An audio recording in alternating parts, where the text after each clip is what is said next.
Dear listeners, in a woman's life, there is perhaps no greater pain than being mercilessly humiliated by her own husband, the man she shares her life with, in front of the entire world. And that humiliation is multiplied 1,000 times when it happens in the middle of a lavish housewarming party. Under the authoritarian and complicit gaze of my mother-in-law, in the instant that 2 brutal slaps made my mouth bleed, my entire world seemed to crumble. But it was in that precise moment of maximum humiliation that I silently took out my phone to make a call they all considered the ravings of a madwoman, but they didn't know it was a call from destiny, the call that would turn their housewarming party into the funeral of their fictitious wealth. Moments before, the dazzling crystal chandelier, valued at over $50,000, radiated an opulent golden light that reflected off radiant faces, designer dresses, and glasses of bubbling champagne. Melodious music mingled with laughter and lively conversation, creating an atmosphere of prosperity and distinction. This was the housewarming party for my husband's family estate, an event held in a sprawling $10 million mansion in Greenwich, Connecticut, an area known as the playground of New York's elite. I kept to myself in a discreet corner near the buffet area. I was still wearing the simple cream-colored crepe dress I had worn countless times. I felt completely out of place, like a dissonant note in this symphony of luxury. I am Chloe, the wife of Ethan, the eldest son of this family, but in the eyes of everyone here, I am just a small-town daughter-in-law, an orphan from a humble background, who got lucky enough to marry up by catching the eye of a wealthy young man. "Chloe, what are you doing just standing there? Go serve wine to the CEO right now." My mother-in-law, Madeline's voice rang in my ear, harsh and commanding. She swept past me, draped in a red velvet gown with a brilliant pearl necklace at her throat. She looked incredibly elegant, but the look she gave me did not hide her contempt. I nodded hastily. I picked up a bottle of expensive reserve wine and tried to walk as gracefully as possible on heels I was not used to. My heart beat a little faster. I am not made for these noisy parties or these complex social relationships. I approached the VIP table where my father-in-law, Walter, was entertaining an important guest. "Excuse me, sir, would you care for some more wine?" I leaned in, trying to fill the CEO's glass with the brightest smile I could feign, but perhaps because of the attention, my hand trembled slightly. A few drops of the dark red wine spilled, staining the sleeve of the guest's impeccable white shirt. "Oh, dear!" the man exclaimed, startled. The whole table fell silent. All eyes were fixed on me. "I am so terribly sorry, sir. I truly am." I panicked. I put the bottle down in a hurry and clumsily fumbled for a paper napkin to try to clean it for him. "But what on earth are you doing?" Walter's voice roared. "My furious father-in-law. You can't even pour a glass of wine properly. How useless." "Relax, Walter. It's not a big deal. It was just a small accident." The guest quickly intervened, showing magnanimity, although his eyes couldn't hide his irritation. Madeline, who had seen everything from afar, rushed over, her face contorted with fury. She didn't say a word to me. She simply shot a look at her son, Ethan, who was standing nearby, a look as sharp as a knife, an imperious gesture with her chin. It was a signal, a silent command. Ethan froze for an instant. A flicker of doubt crossed his face, but under his mother's pressing gaze, he approached me. He didn't say a word. To my disbelief and the stunned gaze of hundreds of guests, he raised his hand. Smack. A brutal slap left the mark of his 5 fingers on my left cheek. I staggered, my ears ringing. My mind went blank. I couldn't believe it. The husband I had always loved, the one who whispered sweet words to me every night, had just hit me. But the hell wasn't over. One slap isn't enough to teach her a lesson. She needs to be taught what respect is. Madeline's voice rang out again, cold and cruel. And then, like a soulless puppet, Ethan raised his hand again. Smack. Another slap, even harder than the last, on my other cheek. This time I couldn't stay on my feet. I fell to my knees on the cold marble floor. A metallic taste of blood spread through my mouth. The entire hall fell into a deathly silence. The music had stopped. Everyone was stunned. Some felt pity, others reveled in it, and some simply watched the spectacle with indifference. I was kneeling at the center of attention, of humiliation. My cheeks burned with pain, but that physical pain was nothing compared to the one tearing my heart apart. I raised my head and looked at them. Madeline stood with her arms crossed, an expression of pure satisfaction on her face. Walter had turned his head, feigning disinterest. And Ethan, he stood there, looking down at me with a coldness and distance that chilled me to the bone. For a moment, I didn't recognize him. All my patience, all my sacrifices over a year as a daughter-in-law, suddenly became a farce. I had been wrong. Wrong to believe in love. Wrong to give up my true self to play the role of a poor girl from a small town. They thought I was weak, that I would only know how to cry and beg, but they were mistaken. The extreme pain and humiliation did not break me. On the contrary, they awakened my true self. A self that had been dormant for too long. Slowly, I got to my feet without anyone's help. I brought my hand to the corner of my mouth to wipe away the trace of blood with a gesture so calm it was terrifying. I stopped looking at them. Silently, I took my phone out of my small clutch. The party was again filled with murmurs. What did they think I was going to do? Call someone to complain? An orphan like me had no one to call. Hey, who are you calling? Your parents in heaven to come save you? A mocking voice was heard, followed by some laughter. I ignored it all. My fingers slid quickly across the screen, searching for a contact saved as Leo. I pressed the call button. The call connected instantly. Yes, Madam President, I am at your service. The voice on the other end of the line was exceedingly respectful. I didn't respond. I simply spoke. My voice was cold as ice, without a hint of emotion, but loud enough for those nearby to hear. Leo, I'm giving you 30 minutes. Seize the estate at 27 Oakhaven Lane in Greenwich. Evict all unauthorized persons from the premises. Immediately. Having said that, I hung up, leaving behind a whirlwind of astonishment, mockery, and an arrogant family that had no idea their housewarming party was about to become an irreparable tragedy. If you too are holding your breath, waiting to see what happens after Chloe's fateful call, whether this is a joke or a spectacular plot twist, please like, share, and subscribe to the channel so you don't miss the exciting developments of this story. Your support is our greatest motivation to continue bringing you meaningful and captivating stories. The luxurious ballroom fell into a strange silence after my call. A few seconds ago, the atmosphere was noisy and vibrant. Now, it was so quiet you could hear the clinking of ice cubes against the crystal of the glasses. Everyone looked at me with disbelief, as if I had just spoken in a language from another planet. Then, like a chain reaction, the laughter began. At first, restrained chuckles, but soon they turned into open, merciless laughter. The slaps must have gotten to her. She's gone crazy. Seize, evict. What movie does she think she's living in? Poor girl, the shock must have made her delusional. It's not easy marrying into a rich family. The comments and jeers echoed from all sides without any shame. My husband's family, after a moment of bewilderment, quickly regained their air of superiority. Madeline was the first to burst out laughing. She laughed so hard she had to hold her stomach. Oh, for heaven's sake. Did you hear what my little country daughter-in-law said? She says she's going to seize this very house. She must watch too much TV drama. She turned to me with a look full of contempt and false compassion.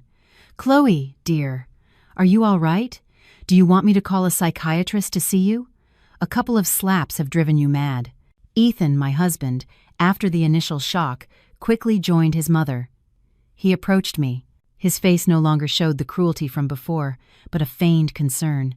He tried to take my arm, but I took a step back with a glacial stare. Chloe, please, don't make any more scenes, he said in a low voice, trying to seem understanding. I know you're hurt, and I'm sorry I got angry, but you can't say these foolish things and embarrass the whole family. Everyone is looking at us. Come on, go rest in the bedroom. I'll take care of everything. He was trying to play the part of a reasonable husband, calming his distraught wife. They, his whole family, believed I was a simple pawn, a helpless victim they could trample and humiliate at will. They couldn't imagine that the small-town girl they despised was actually the one holding the destiny of their entire family in her hands. I said nothing. I simply walked to an empty chair in a corner of the room and sat down. I took a handkerchief from my purse and gently dabbed the blood trickling from the corner of my lip. I was frighteningly calm. My calmness seemed to irritate them even more, convincing them that I had truly lost my mind. The party resumed, but the atmosphere was no longer the same. People ate and drank while casting furtive glances at me, whispering. I had become the laughingstock, the topic of conversation for the evening, but I didn't care. In my mind at that moment, there was no pain or humiliation, but the memories of a year ago, the day that pushed me into this cruel charade. A year ago, I was Chloe Vance, the shadow president of IV Capital, one of the largest and most mysterious private investment funds in the United States. My parents passed away early, leaving me an immense fortune and a profound life philosophy. Money is a tool, darling. You can use it to build, but it can also destroy you. Learn to master it. Never let it master you. Tired of the world of high society, full of fake relationships and people who only approached me for my money and status, I longed for something simple, a true love. I wanted to find a man who would love me for who I was, for the normal Chloe, not for the president of IV Capital. And so, an audacious plan was born. I created a completely new identity. Chloe, an orphan girl from a small town in Ohio who had moved to New York City to make a life for herself. I rented a small apartment. I got an office job at a regular company. I wanted to experience the life of an ordinary person to find what I was missing most. And then I met Ethan. He was the commercial director of a construction company, the expanding family business. He was handsome, elegant, and spoke sweetly. He courted me with persistence and passion. He said he didn't care about my past or my family background, that he only loved my simplicity and authenticity. By his side, I found the feeling of being loved, of being protected. I believed his words, his tender gaze. Naively, I thought I had finally found the prince of my life. Our wedding wasn't overly ostentatious, but it was enough for his family to show off to friends and relatives. I became his daughter-in-law and began a life in what I believed was a happy family. But the dream shattered quickly. From the first days, Madeline and the rest of the family did not hide their contempt for me. They criticized me for my background. They mocked me, calling me the country girl. They forced me to quit my job to become a housewife, serving the entire family. They controlled every penny I spent, treating me like an unpaid maid. I endured it. I tried to do everything possible to please them, all because I loved Ethan and because he was always by my side, comforting me with sweet words. Honey, my parents are a bit difficult. Try to put up with it for me, okay? As long as we love each other, that's enough. And I believed him. For him, I endured the humiliation. For him, I gave up my self-respect.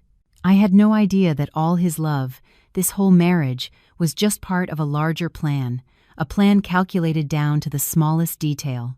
And this $10 million estate, the place where I was now being humiliated, was the clearest proof of their conspiracy. A conspiracy that, ironically, I myself had orchestrated from the shadows. The melodious music started again, trying to dispel the awkward and strange atmosphere that had taken over the party. People began to toast and laugh again, but the conversations were no longer natural.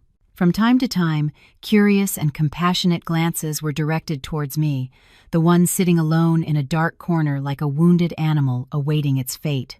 They didn't know that this animal wasn't wounded, just crouching, waiting for the moment to pounce on its prey. I took a sip of water. The taste of blood in my mouth still hadn't gone away, but instead of making me feel pain, it made my mind clearer and colder than ever. I observed this luxurious estate. Every detail was etched in my memory, not as the daughter-in-law of this family, but as an investor. About 6 months ago, when Ethan and I were still in the passionate dating phase, his family's construction company, Hamilton Construction Corp., plunged into a serious financial crisis. Due to Walter's poor investment decisions and deficient management, the company was on the brink of bankruptcy. They owed money to banks, suppliers, employees, a colossal debt of several $million. They had sought help everywhere, knocked on the doors of all the banks and major investment funds, but no one dared to rescue a sinking ship. It was then that, through some intermediaries, Walter came to my investment fund, IV Capital. Of course, he had no idea that the person at the helm of that mysterious and powerful investment fund was his son's small-town girlfriend. I remember perfectly the day Walter and Ethan came to the IV Capital office to present their financing proposal. I was not present. The ones who received them were my assistant Leo and my team of analysts. I was sitting in my private office, watching the entire meeting through a live camera feed.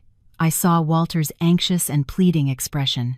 I saw the focus and ambition in Ethan's eyes.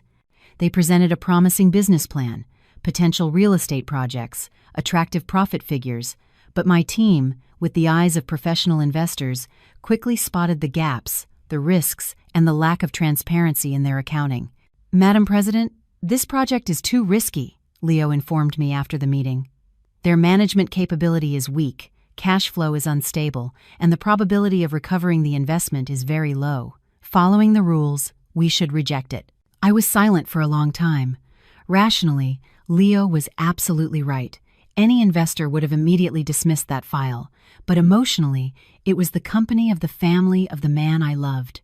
I thought maybe it was a test for Ethan's love and also for myself. I decided to take a risk. "We will invest in them," I told Leo, "but not as equity. We will give them a loan with an extremely strict contract." And so, a loan agreement for $10 million was drafted. That amount was enough for Hamilton Construction to pay off all its old debts and have working capital for new projects. In return, they had to mortgage all the company's assets, including all real estate properties, machinery, equipment, and also the valuable personal assets of the board members, who were mainly from Walter's family. And the most important clause, the one they probably didn't read carefully in their joy at being rescued, was that the borrower committed to using the entire loan for the exact purpose presented in the business plan. Any misuse of the funds, however small, would be considered a serious breach of contract. In that case, the lender would have the full right to demand immediate repayment of the entire loan, both principal and interest, without prior notice. This $10 million estate was actually part of the collateral for that contract. It was bought with my money, the money of IV Capital. The Hamiltons were simply tenants in their creditor's house without knowing it. I was the true creditor, the one who held the life of their entire family in my hands. I gave them a chance, a way out. I hoped that after being saved from the abyss of bankruptcy, they would value it, focus on the business, and that Ethan would truly love me with a sincere love. But I was wrong. I was terribly wrong. They didn't use the money to refloat the company. Instead, what did they do? They used it to build a castle of deceit. Immediately after receiving the $10 million from IV Capital, an amount that was like a godsend to them, the Hamilton family did not get to work restructuring the company or solving its fundamental problems. Instead, the first thing they did was rebuild their image, or, to be more precise, polish their glamorous facade that had cracked. They believed that in the business world, appearance and ostentation are sometimes more important than real competence. They had to prove to their partners, their competitors, and society that Hamilton Construction was not only not bankrupt, but was entering a new golden era. And the most effective tool to achieve this was to spend money. A lot of money. The sprawling estate in Greenwich, one of the most expensive areas in the country, was purchased immediately. They didn't pay in installments, but in cash, an act of pure ostentation to demonstrate their financial power. They did not hesitate to spend hundreds of thousands of dollars more on hiring the best interior designers, turning the house into a miniature palace with all kinds of luxuries imported from Italy and France, from the noble wood dining table and the oil paintings by famous artists to the smart sound and lighting system. Everything had to be the best, the most expensive, so that anyone who entered would be impressed and amazed. Along with the estate came a fleet of new luxury cars. Walter traded his old Mercedes for a brand new Bentley. Madeline treated herself to a bright red Porsche convertible, and Ethan, he also bought a top-of-the-line BMW sports car. They drove these cars through the wealthy neighborhoods, attended luxury events, all so that people would see the spectacular comeback of the Hamilton clan. And of course, brand name items could not be missing. Madeline and Ethan's sister became VIP clients of all the high-fashion boutiques on Madison Avenue. Chanel bags, Christian Louboutin shoes, Dior and Gucci dresses filled their enormous closets. Many of them, still with the tags on, lived like royalty, enjoying a life of luxury and opulence with the very money they had borrowed to save their company. They had completely forgotten the true purpose of the loan, forgotten their commitment to the investment fund. They had flagrantly breached the contract from day one. And I, in my role as the small-town girlfriend, witnessed it all. When Ethan proposed to me and I accepted, he took me to meet his family in this very estate. I still remember the feeling of awe and a little bit of inferiority. At that moment, I truly believed his family was rich and powerful. I thought I was very lucky that someone like him loved me, and when I became their daughter-in-law, I had to live under their criticism and contempt. A country girl like you. To have entered this house is already the luck of a lifetime, so behave yourself, Madeline told me in my first week as a daughter-in-law. They treated me like a parasite, an unpaid servant, when in reality it was they who were living off my money. Every time I saw them in their designer clothes, driving their luxury cars, a sense of irony washed over me. I could expose the deception at any moment. I could snatch away all these falsehoods with a single call. But I didn't. I kept enduring, playing my role as a submissive daughter-in-law because I still had a small hope. I hoped all this was just superficial ostentation, that deep down Ethan was still the sincere man I had fallen in love with. I told myself that maybe after stabilizing their image, they would focus on the business and everything would get better. I gave them time. I gave them a chance. But I was wrong. Human greed is a bottomless pit. Their ostentation became increasingly ridiculous, and today's housewarming party was the culmination of that falsehood. They invited hundreds of people, influential figures from the business and political world, not to share their joy, but to display their power, to seek new business opportunities. They were using the very house I had loaned them money to buy as the stage for their theater of wealth. And I, the true creditor, became a pawn, an accessory, and was even publicly humiliated. Ethan's 2 slaps not only caused me physical pain, they shattered all my illusions, my last hopes. They showed me their true face, a family rotten to the core, built on lies, greed, and cruelty.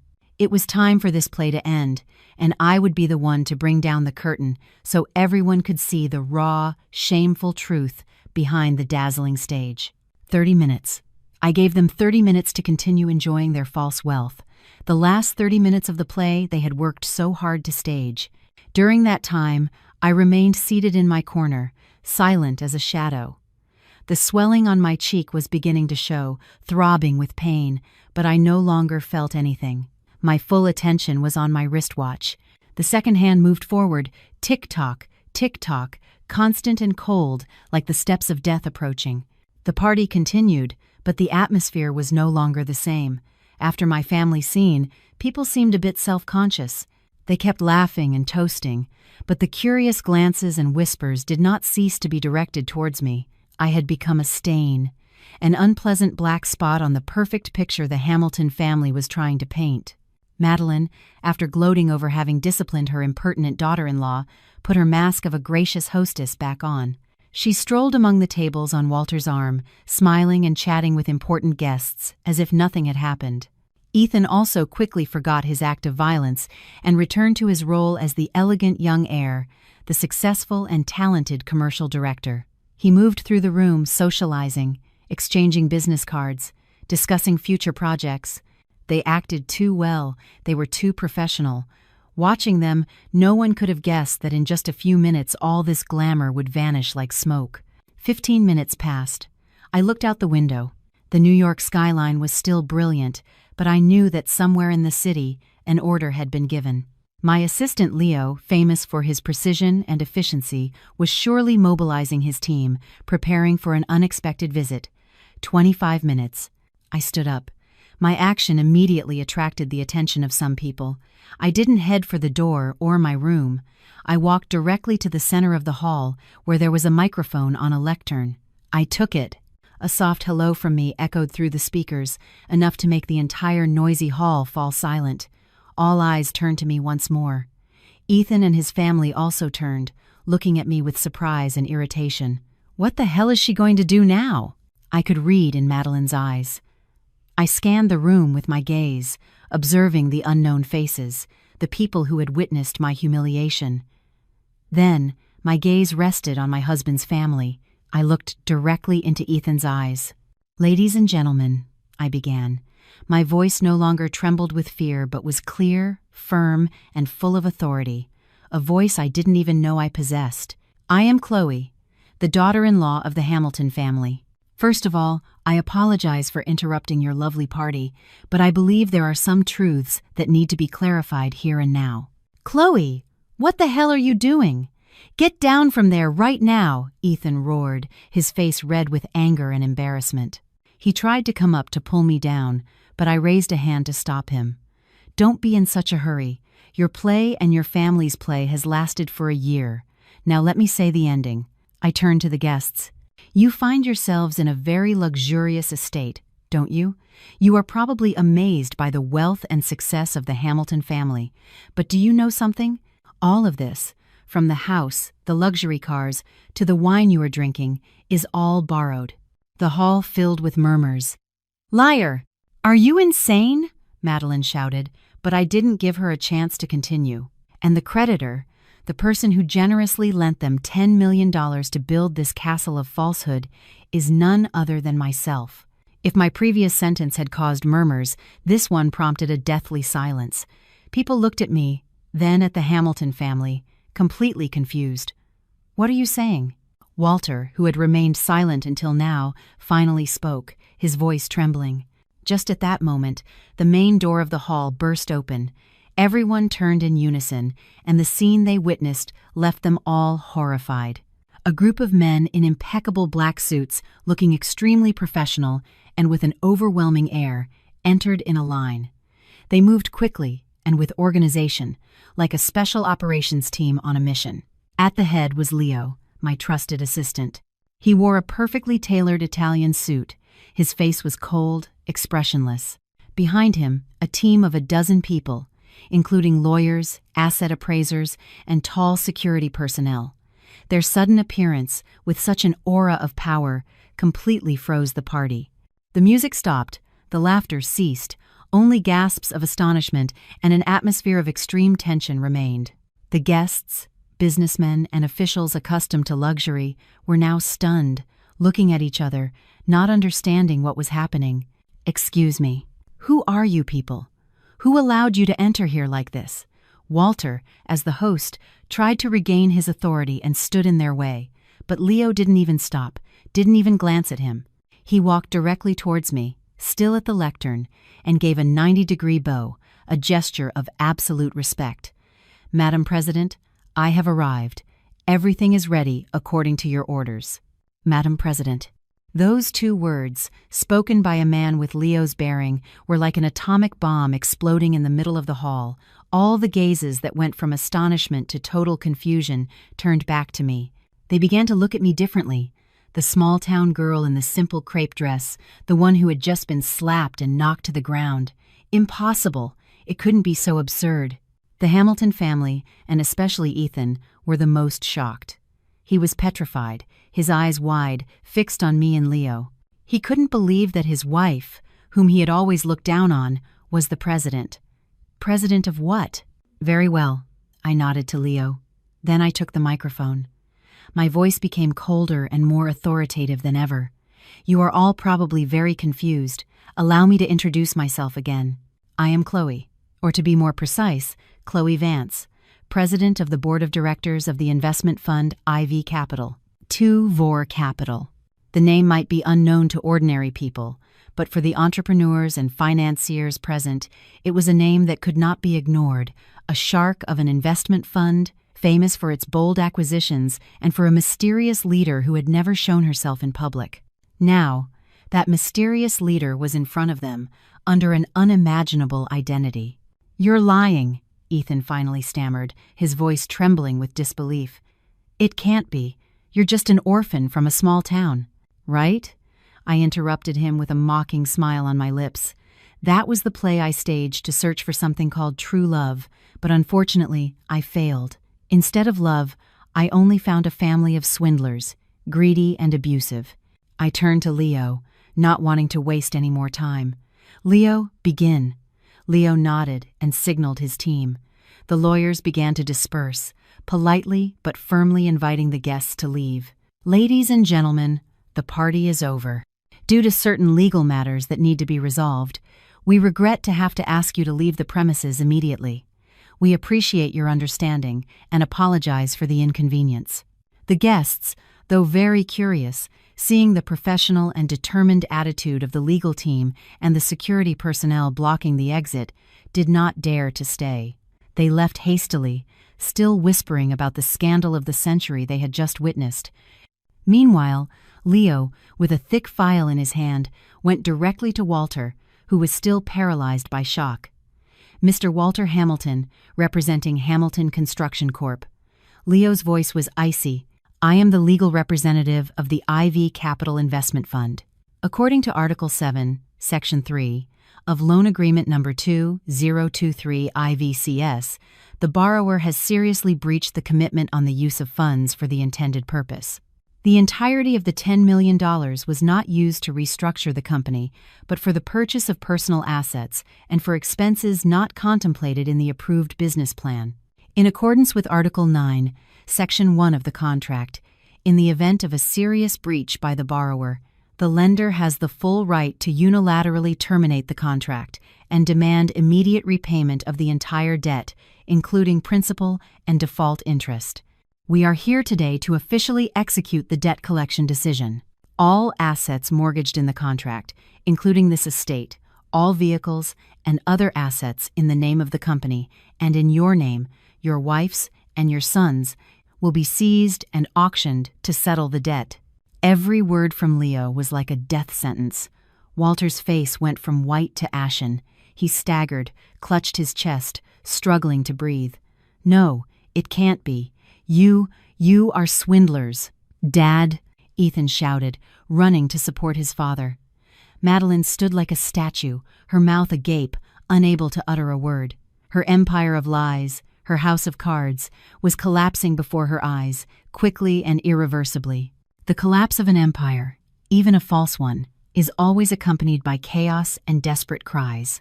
As soon as Leo finished speaking, the estate, which until then had been plunged into a deadly silence, erupted. Swindlers! You're a bunch of swindlers! Madeline, after a few seconds of paralysis, finally reacted. She lunged at Leo, trying to scratch him. Her elegant bun came undone pathetically. Her made-up face was stained with tears and anger. This is our house! You have no right. Get out! Get all of you out of my house! But before she could touch Leo, 2 security guards stepped in, holding her firmly by the arms, professionally and without ceremony. Mrs. Hamilton, please remain calm. We are executing a court order. Any act of resistance will be recorded and could constitute a crime. The voice of one of the lawyers on the team sounded cold and legalistic. Meanwhile, the appraisers, with their tablets and specialized equipment, began to disperse throughout the estate. They worked with speed and efficiency. Every object, from the crystal chandelier, the crocodile leather sofa, the expensive paintings, to the bottles of wine in the cellar, was photographed, recorded, and marked with a red seizure sticker. The click of the cameras and the sound of tape echoed in the space, like the sound of termites methodically devouring the luxurious shell of the Hamilton family. Stop! Stop it right now! Who gave you permission to touch my things? Madeline screamed helplessly, seeing an appraiser about to seize the display case where she exhibited her collection of Hermes bags. Those are mine. I bought them with my money. You have no right. Ma'am, according to the contract, all recently acquired valuable assets are considered to originate from the loan and are within the scope of assets to be recovered, the lawyer replied with an unalterable voice. Walter, whom Ethan had helped to a chair, seemed to have aged 10 years in a matter of minutes. He sat there with a vacant stare, watching the chaotic scene. His pride, the authority of a man who had valued appearances above all else, had been shattered. He no longer had the strength to shout, only murmuring to himself, "It's over. It's all over. Ethan, after trying to revive his father in vain, finally turned to face me. He was no longer shouting, no longer angry. Instead, in his eyes there was a plea, a pathetic appeal. He stumbled forward and suddenly knelt before me on the cold floor. "Chloe, Chloe, I beg you." He began to cry, the tears of a man who has lost everything. "I know I was wrong. I'm a bastard. I didn't know how to value you. But please, give my family a way out. Tell them to stop. You just have to say one word and they'll listen to you. I beg you. For the love we had as husband and wife."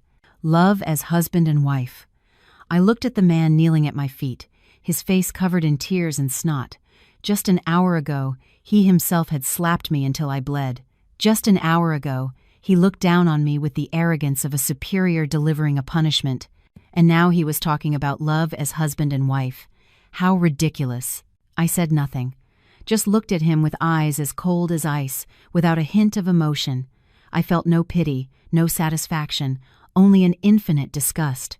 My silence seemed to make him even more desperate. He crawled forward, trying to hug my legs. "Chloe, say something. You can't be so cruel. After all, I am your husband." "Husband," I finally spoke, my voice hoarse and full of sarcasm. "From the moment you raised your hand to hit me, you lost that right. And from the moment your family treated me like an object to be trampled on, you stopped being my family." I gently pulled my leg away from his hands. I turned to Leo, who was still standing there, watching everything calmly. "Leo, hurry up. I don't want to stay in this filthy place a second longer." "Understood, Madam President." Leo nodded. He gave a signal, and the seizure process accelerated. Outside, tow trucks had already arrived. Walter's Bentley, Madeline's Porsche, and Ethan's BMW were loaded one by one onto flatbeds, ready to be taken to an impound lot. The seizure was carried out publicly, under the gaze of many curious neighbors who had gathered at a distance. The scandal of the Hamilton family could no longer be hidden. About an hour later, almost everything was done. The opulent estate now looked desolate, covered in conspicuous red seizure stickers. Leo approached the Hamilton family, the three people huddled and dazed on the only sofa that hadn't been seized. "Sir, ma'am, and young Mr. Hamilton, according to procedure, you have 30 minutes to collect your essential personal belongings and vacate this property. After 30 minutes, the security team will proceed to seal the entire residence and change the locks. Any unauthorized entry attempt from that moment on will be legally prosecuted." 30 minutes. A cruelty, but completely legal. From being the owners of a $10 million property, they now had only 30 minutes to become homeless. The collapse of their false empire was finally complete. The brief 30 minutes passed in a terrifying silence. The Hamilton family, the three people who had lived at the pinnacle of luxury, now wandered like ghosts through the house that no longer belonged to them. They no longer had the strength to shout or resist. The raw reality had completely annihilated them. Madeline, the woman accustomed to having servants, now had to pack her own clothes into an old suitcase. The designer dresses, the expensive bags she loved like her own life, everything had been seized. She couldn't take anything but a few pajamas and cheap personal items. Walter sat motionless in the chair, his eyes empty, staring into infinity. The shock seemed to have drained all his strength and spirit. He packed nothing, just sat there like a statue of failure. Ethan was the only one showing some activity. He quietly went into the bedroom, gathering some clothes for himself and his father. His face no longer showed pleading or anger, only a terrifying emptiness. From time to time, he would look up at me, standing in the doorway, supervising everything with Leo. In his eyes was a mixture of hatred, regret, and perhaps a hint of incomprehension. He probably still couldn't understand how his wife, the naive small-town girl, had transformed into such a powerful and ruthless person in a single night. "Time's up," Leo entered, his voice unyielding. "It's time for you to leave." Madeline broke down in tears. She clung to an antique vase, her favorite decorative object, refusing to let go. "I'm not leaving. This is my house. I'm not going anywhere." But her words no longer held any weight. 2 security guards approached and gently but firmly pried her hands from the vase and escorted her to the door. The three of them, once the masters of a magnificent property, now each with a small suitcase, walked out with their heads bowed through the imposing iron gate. Under the curious gazes and murmurs of the neighbors, the estate gate slowly closed behind them. A dry creak resonated, as if putting a final period on a chapter of false splendor. I watched them from the balcony, seeing them standing disoriented on the sidewalk, not knowing where to go. I felt no satisfaction, only a deep weariness and emptiness. Was this what I wanted? Did seeing them so miserable truly make me happy? But then my hand unconsciously brushed against my cheek, which still ached a little. The image of the two slaps, Madeline's dismissive look, Ethan's cruelty. It all came back to my mind. No, I did not regret it. This was the price they had to pay for their arrogance, for their malice, and for having trampled on another person's dignity. That night, they had to spend their first night as homeless people. With the little money they had left, they couldn't afford a decent hotel. They had to find a sordid, damp motel in a back alley of the city. The room, barely 100 square feet, smelled of mold, a brutal contrast to the luxury they were used to. Madeline, who had never known hardship in her life, couldn't bear it. She cried, screamed, and smashed the few pieces of furniture in the room. Walter sat in a corner, submerged in a terrifying silence. And Ethan, he had to face an even harsher reality. His phone wouldn't stop ringing, not with calls from partners or friends, but from creditors who had smelled the collapse of his family. "When are you going to pay? Are you planning to hide?" Threats and insults bombarded his ears. He had to turn off his phone, hiding like a rat. From the peak of ostentation, they had fallen into the abyss of humiliation in a single night.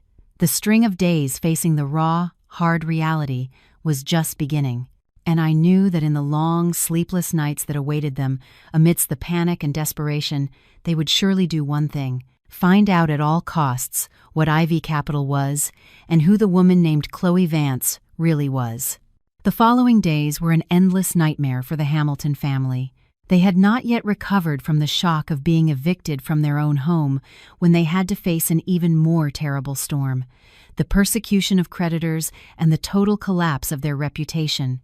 The news that Hamilton Construction, a well-known construction company, had been completely seized by a mysterious investment fund overnight spread like wildfire in New York's business world.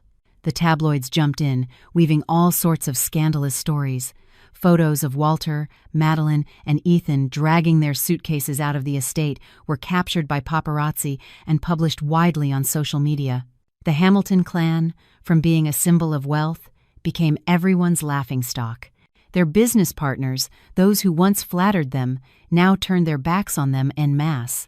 Not only did they cut all ties, but they took the opportunity to claim old debts. Hamilton Construction, already rotten from within, officially declared bankruptcy. The last door had closed. Living in the cramped and sordid motel room, the three of them were like cornered animals. Fear and desperation turned into arguments and mutual accusations. "It's all your fault for your incompetence in business," Madeline would scream, pointing at her husband. "If it weren't for you, we wouldn't be in this situation." "Oh, right, as if you were perfect." Walter, after days of silence, finally exploded. "If it weren't for your vanity and your insatiable demands, I wouldn't have had to risk borrowing money from that investment fund." Ethan sat in a corner, silently listening to his parents insult each other, but in his mind was not the worry about debts, but a huge question, an obsession he couldn't shake off. Who was Chloe? Why did she have such terrifying power? What exactly was Ivy Capital? Curiosity and a faint hope of finding a weakness in me to turn the situation around pushed him to act.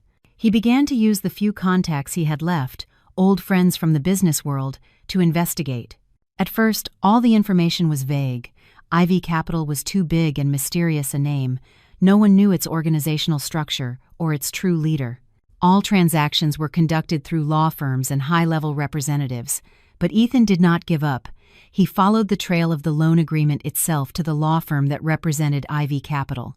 Of course, they refused to provide any information, citing client confidentiality. But Ethan, with the cunning and audacity of a desperate man, did not give up. He managed to approach a low-level employee of the firm and, using the last of his money, bribed him for information. And then, one afternoon, as he sat in a sidewalk cafe, he received a call. "Hello, is this Mr. Hamilton?" The voice on the other end of the line whispered, "I've found the information you need, but it's very sensitive. Are you sure you want to know? Tell me." "I'll pay whatever it takes," Ethan said with an urgent voice. The person at the head of IV Capital, the one with the final decision-making power, is a woman. Her name is Chloe Vance. Chloe Vance! Ethan repeated the name. It sounded familiar, but he still couldn't connect the dots. Yes, she's the only daughter of the late chairman, Arthur Vance, the founder of the fund. It's said that after her parents' death, she has lived a very discreet life, almost never appearing in public. People only know her by the title of President of IV. The phone fell from Ethan's hand onto the table with a thud. He was paralyzed. Chloe Vance, President of IV. All the loose pieces of the puzzle suddenly clicked into place, forming an unbelievable truth, a truth so terrifying it was unbearable. His wife, Chloe, the small-town orphan girl he had always belittled and despised, was actually Chloe Vance, the mysterious and powerful president. Ethan's world fell apart. He sat there in the middle of the crowded cafe, feeling a chill that seeped into his bones. Now everything was crystal clear. The chance meeting, the love at first sight, the timely help from IV Capital, everything, absolutely everything, had been part of a plan, a perfectly orchestrated play. But he was not the director. He was just a puppet, a clown, nothing more. He had felt superior. He had thought he was manipulating and deceiving a naive girl, but in reality, he was the one being deceived, the victim of the most painful and humiliating joke. The shock gave way to a dreadful fear. What had he done? He had humiliated that powerful woman. He and his family had treated their creditor like a dog. What would the consequences be? The seizure and bankruptcy were probably too light a punishment. The terrifying truth not only shattered Ethan, but plunged his entire family into a state of absolute panic. When Ethan returned to the motel and told them everything, Madeline and Walter couldn't believe their ears. "What? What are you saying?" Madeline stammered, her already gaunt face now even paler. "That country girl is the president? Our creditor?" "Yes," Ethan replied in a hollow voice. "She has deceived us all. From the beginning, we were just puppets in her play." "Oh my God," Madeline screamed and collapsed onto the bed, crying inconsolably. "Why? Why did this happen? Why did she have to pretend to be poor to trick us like this? What have we done to deserve this?" She still didn't recognize her mistake, only knew how to blame others. Walter remained petrified in the plastic chair. He didn't cry, he didn't scream. His collapse was silent, but even more terrifying. All his pride, the authority of a man who had considered himself the pillar, the smartest, had been shattered. He had been easily fooled by a young woman he despised. That humiliation was more painful than the loss of his fortune. After the initial panic, another emotion arose in them. Fear. They began to remember everything they had done to me. Madeline remembered her insults and mockery, the times she forced me to serve her like a maid. Ethan remembered the 2 slaps, his derogatory words, and even the plan to cheat on me with another woman he was hatching.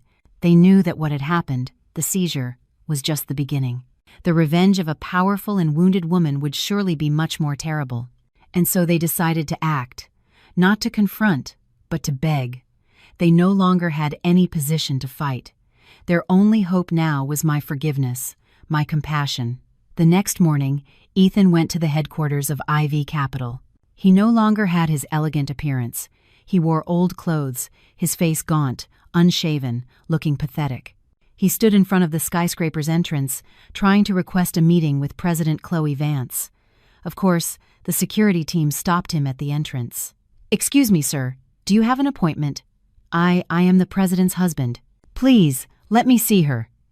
His words only received looks of contempt and mocking laughter from the security staff. "The president's husband? Are you crazy? Get out of here if you don't want us to throw you out." Rejected without ceremony, Ethan did not give up. He stood there from morning until evening, in the sun and rain, enduring the curious glances of passers-by. He hoped I would see him, that I would take pity on him. But I didn't appear. I knew all his movements in advance thanks to Leo's reports. I didn't want to see him, at least not yet. Seeing that they couldn't get close to me at the company, they tried something else. Madeline and Walter, the two people who once valued appearance over life, had to humiliate themselves. They went to the old apartment where I had lived when I was playing my role as a small-town girl. They hoped to find me there. They rang the bell, knocked on the door, but only silence answered.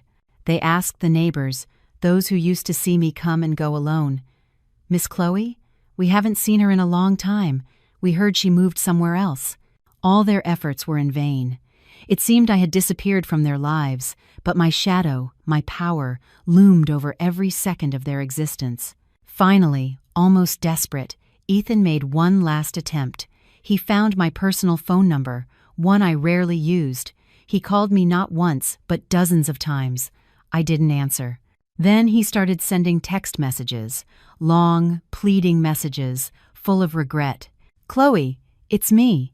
I know I was wrong, that it's unforgivable. I am a wretch, a man who doesn't deserve to be called one.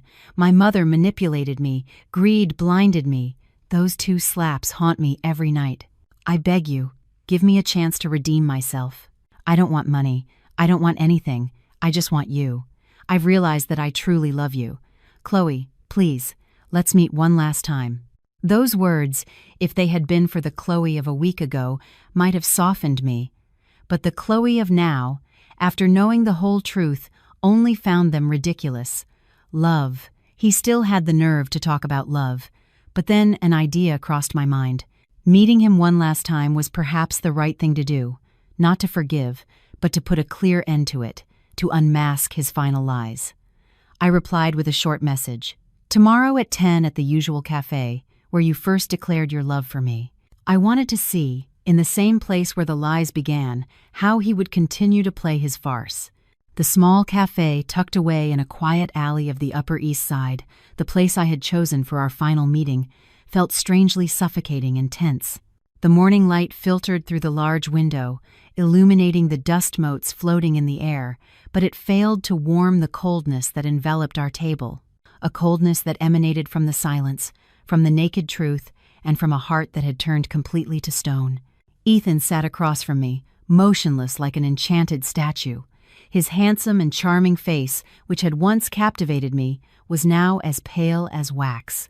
His eyes were wide, fixed on the screen of the tablet that lay on the table, where the irrefutable evidence of his betrayal was displayed in the most raw and merciless way. The intimate photos of him and his lover on a trip to Street Bart's, a trip he had told me was for work, the steamy conversations, the promises of a future without me, and above all, the audio recording of their conversation, clear as water, where they planned to take all my money and then abandon me without mercy. Everything was like invisible hammer blows that struck and shattered the small, pathetic hope he had left, pulverizing the script he had prepared. He had probably thought that today's meeting would be an opportunity to continue his act of a repentant husband. He would use his crocodile tears again, his sweet words, his desperate hugs to beg for forgiveness, to manipulate my emotions one more time, as he had done so many times. He was too confident in his own charm, too confident in the supposed love he thought I still blindly felt for him. He couldn't imagine that I had not come as a betrayed wife seeking an apology, but as a judge about to deliver a sentence. "No, it's not like that," he finally managed to stammer, his voice trembling and almost inaudible. He looked up at me. His eyes no longer held the confident plea from the beginning, but the absolute panic of a cornered beast with no escape. "Chloe, it's all a misunderstanding. She and I are just good friends. She had problems, and I just wanted to help her. That recording was her trap. Yes, she set me up to destroy our happiness." "Friends?" I let out a dry laugh, a cold and scornful laugh that echoed in the silence of the cafe. "Friends so intimate as to go to a clinic together for a pregnancy test, Ethan? Friends so intimate as to plan how to fleece your wife and then abandon her?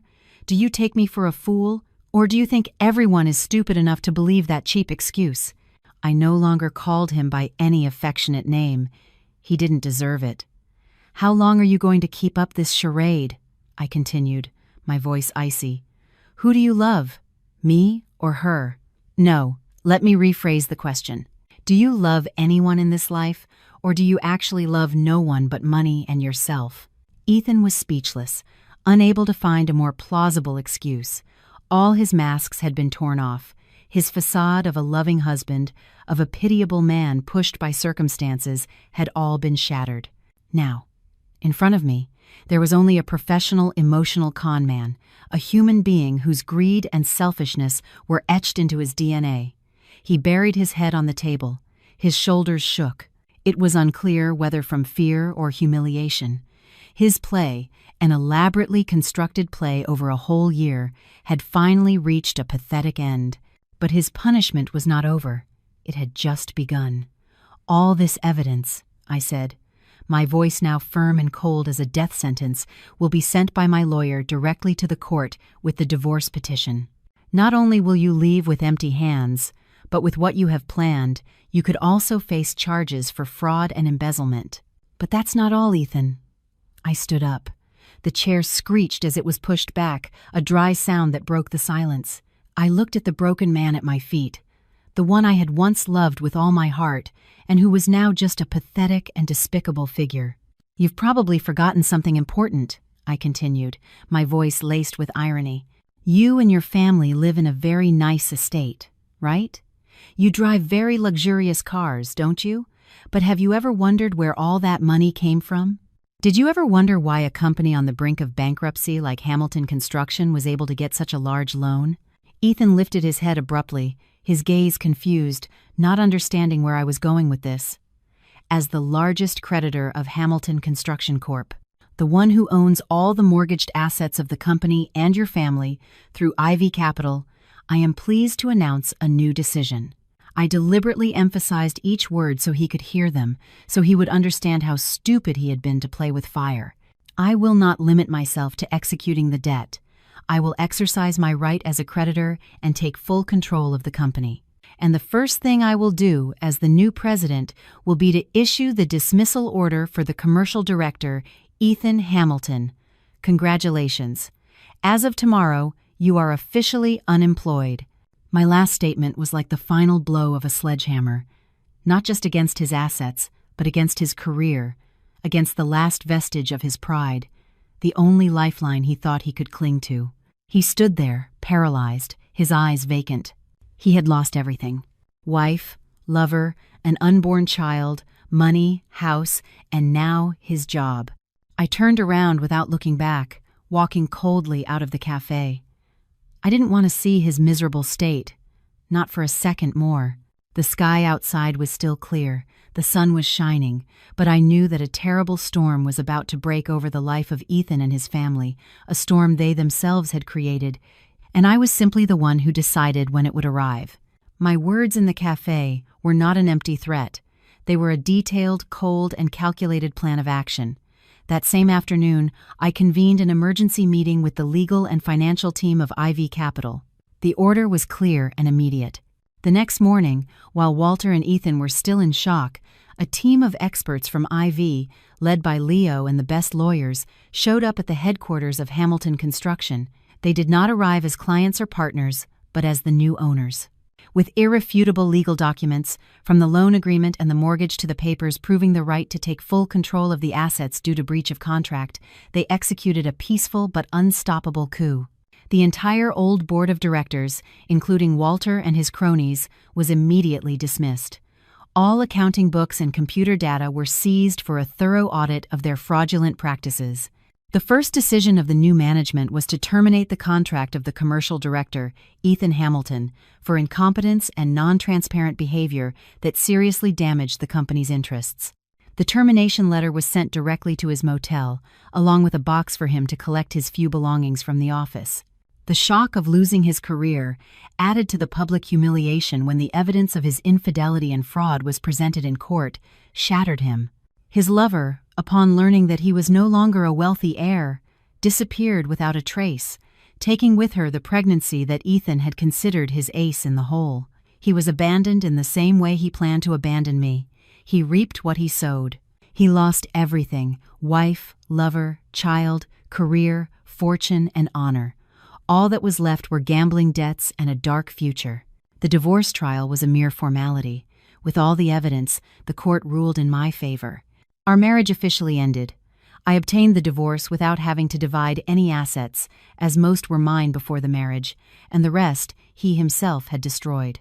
The Hamilton family, having lost their house and their company, had to face the remaining debts with banks and lenders. They were completely ruined. The news of their only son's disgrace, combined with the humiliation, caused Walter to suffer a severe stroke. He was left bedridden, paralyzed, dependent on others for the rest of his life. Madeline, the woman accustomed to luxury, had to sell her last pieces of jewelry and start working as a cleaner in restaurants to pay for medical bills and survive. They spent the rest of their days in poverty, illness, and remorse. It was the just end that karma dealt them for their arrogance, greed, and cruelty. After the storm of the divorce and the company acquisition, I officially returned to my true identity: Chloe Vance, president of Ivy Capital. My public appearance caused a great stir in the financial world. My story was in all the newspapers, but I did not revel in victory. The painful experience taught me a valuable lesson about life, people, and the responsibility that comes with power. I decided to use my resources to do something meaningful. The first thing was to restructure Hamilton Construction. I changed its name to New Dawn Construction, symbolizing a new, transparent, and hopeful beginning. I kept the dedicated engineers and workers, firing only the corrupt managers. I implemented a modern management model. I improved wages and working conditions. Within a year, New Dawn became one of the most reputable construction companies in the country, not for ostentation, but for quality and integrity. As for the $10 million estate, the stage of my greatest tragedy, I made an unexpected decision. Instead of selling it to erase the bad memories, I transformed it. I turned it into the headquarters of a new nonprofit project, the IV Startup Hub, a business incubator and free co-working space for young entrepreneurs, especially women, with great ideas but few resources. I wanted to use my story and my means to empower others, so that no talented woman would have to give up her dreams for lack of opportunities. The estate, once a symbol of falsehood and pain, became a beacon of rebirth, creativity, and hope. 3 years have passed. My life is now busy but incredibly rewarding. The IV Startup Hub has become a great success, launching dozens of innovative new companies. Seeing the young people I have supported present their projects with confidence fills me with indescribable happiness. New Dawn has also thrived, becoming a construction giant known for its quality and humane corporate culture. One afternoon, standing on the rooftop of the old estate, now a vibrant innovation center, I looked out at the city lighting up. The wind brought the scent of flowers from the garden. I was no longer a girl running from her identity, but a woman who had embraced it and used it as a force for good. I had become the true queen of my own life, not because I was born with a crown, but because I fought and rose up from the very place where I fell. The past with Ethan and his family is now just a lesson learned. I feel no hatred, only gratitude for the strength it gave me to become a better version of myself. Leo came up to the rooftop with a cup of tea. "Everyone has gone, Madam President. Today's event was a great success. Thanks to you and everyone, Leo." I smiled. "No, thank you," he said, admiration in his eyes. "You have turned a place of bad memories into a place full of hope and life." I smiled, feeling a deep peace. I was proud that I had not let hatred consume me, that I had transformed my pain into a power to help others. My dawn as President Chloe Vance had just begun, brighter and more promising than ever. Dear listeners, thus concludes the dramatic journey of Chloe, from the deepest humiliation to the pinnacle of power, a story that leaves us reflecting on the true meaning of wealth, the fine line between love and manipulation, and above all, the incredible strength that resides within us, a strength capable of turning pain into power and humiliation into the springboard for a glorious rebirth. Chloe's story is a warning about the danger of losing oneself in love. True love never demands that you give up who you are, But it is also a story of empowerment. The moment Chloe makes that fateful call teaches us that the greatest strength lies not in how much we can endure, but in knowing when to say enough. She did not choose direct confrontation or self-pity. She chose a strategic solution, attacking what they valued most: money and appearance. Her calm and determination were more devastating than any scream or slap. This story is also a scathing satire of false wealth and vanity. The Hamilton family built a house of cards on lies, and when the wave of truth arrived, it collapsed spectacularly. It reminds us that true value lies in character and integrity, not in material possessions. And perhaps the deepest lesson is about Chloe's journey of self-discovery and redemption. Instead of reveling in revenge, she chose a nobler path. She rebuilt a company, creating value and jobs. She transformed a place of pain into a seedbed of dreams for others. She showed that the best way to overcome a traumatic past is not to run from it, but to face it and use its lessons to build a better, more meaningful future, not just for oneself, but for others. True happiness lies not in revenge, but in finding a purpose and spreading kindness. Chloe turned her tragedy into a torch, lighting the way not only for herself but for many others. That is the greatest victory of all. The victory not just of power, but of wisdom and humanity. Thank you for joining us in this reflection.